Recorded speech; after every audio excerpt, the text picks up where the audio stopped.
The pigments used for Fresco Technique are all of natural mineral origin. These were either colored stones ground in artists' workshops or mineral powders that are still found today on the Earth's crust. There are some important famous colors in Fresco.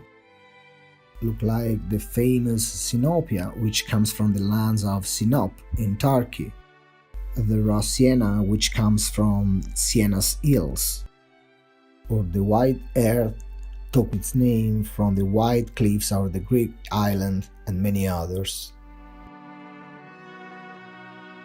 Colors that come from plants and animals have always been avoided by painters of frescoes because of the alterations that these pigments have once they come in contact with the basicity of lime.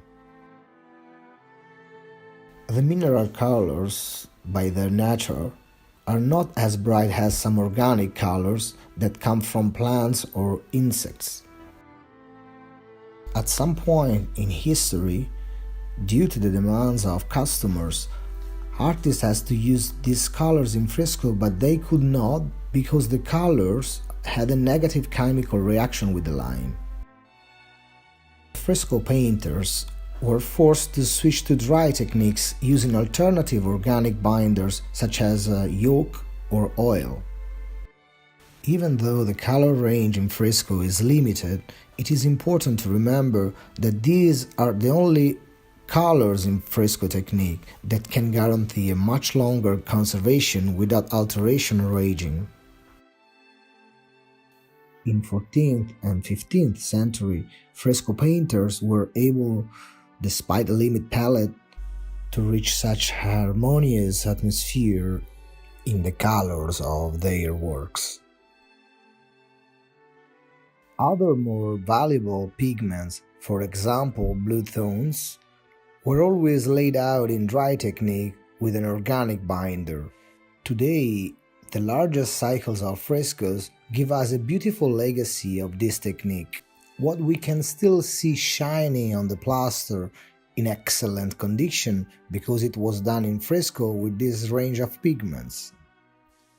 All the subsequent touches with more vivid colors are almost all ruined or lost.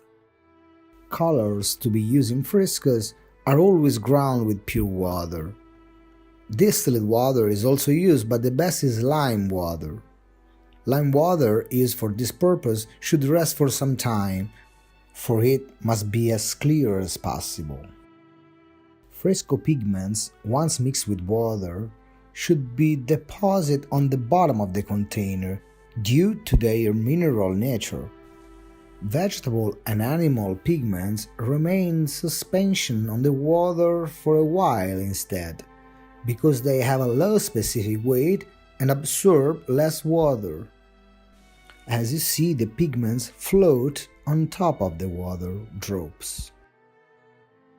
Before painting larger areas and when working outdoors, it is useful to mix the colors in jars well ahead of time.